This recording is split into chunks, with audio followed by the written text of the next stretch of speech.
Hi, it's Steve from PartSelect. You've decided to change the idler arm and roller on your dryer. It's a pretty easy job. All we're going to need is a putty knife, Phillips screwdriver, and a 5/16 nut driver. Let me show you how easy it is. The very first step to this repair will be to remove the lint screen. This pulls out of the top. Located beneath that are two Phillips screws that we need to remove.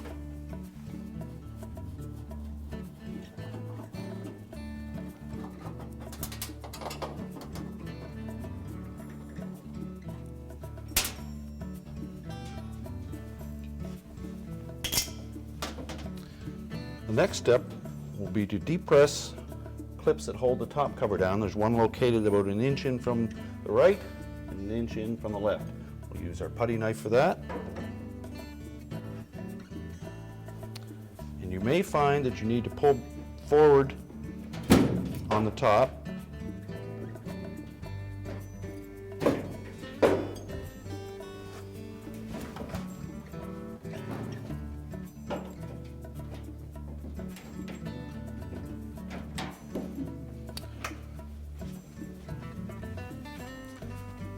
Ideally, we'd like to have a wall to lean that top up against, but if not, take a cord, fasten it through one of these two screw holes to a point on the cabinet to suspend it in an upright position.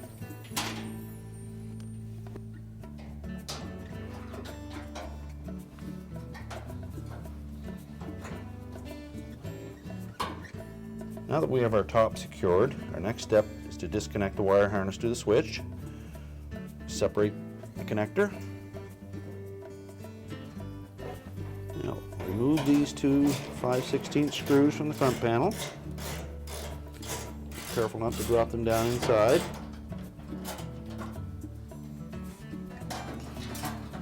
Now we'll want to support that front panel as we remove this last screw. Lift the front panel forward, up, and we can remove it, set it out of the way.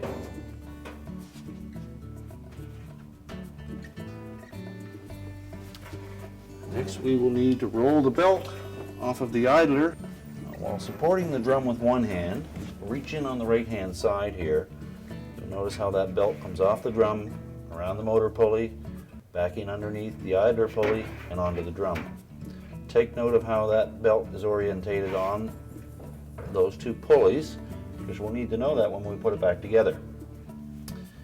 Simply roll the belt off the motor pulley.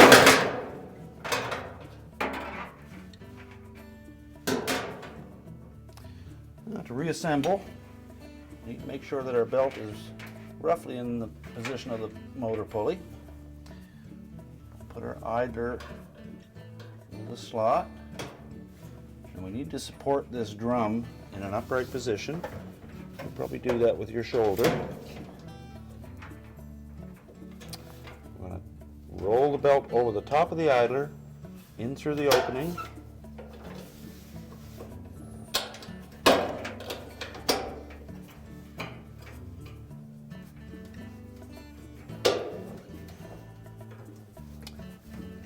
Put a little tension on that idler. We can roll the belt onto the motor pulley.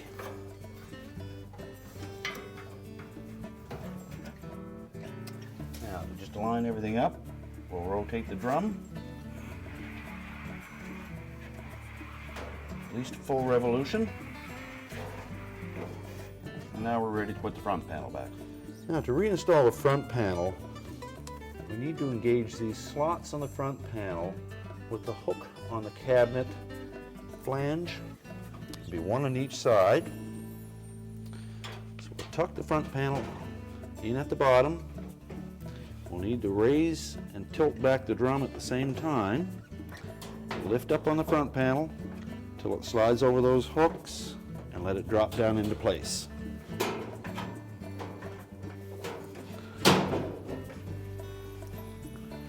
Now that we have the bottom hooks in place, Line the drum up, press the front panel back into position, and we're ready to put the 2 retaining screws back in.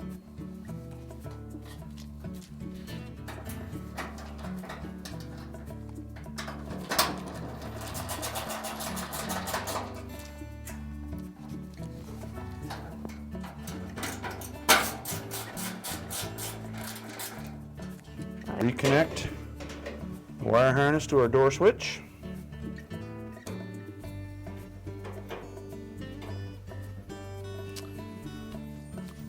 And the last thing we want to do before we put the top down is make sure that our felt is laying flat on the rear bulkhead. The last step is to put our top back down. Remove our support device.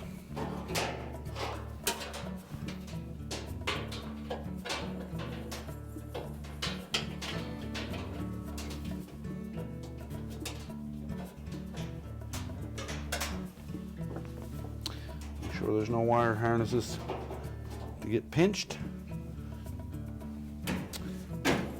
Line it up over the retaining clips. And just press down in each corner.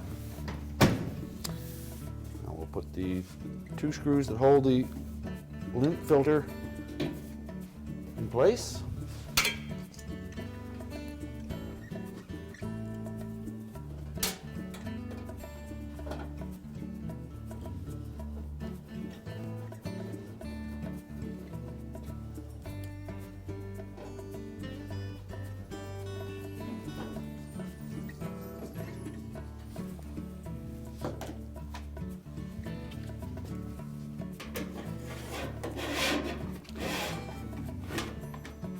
All that remains to be done is to reconnect the power. It really was an easy repair, wasn't it? Good luck with your repair, and thanks for watching.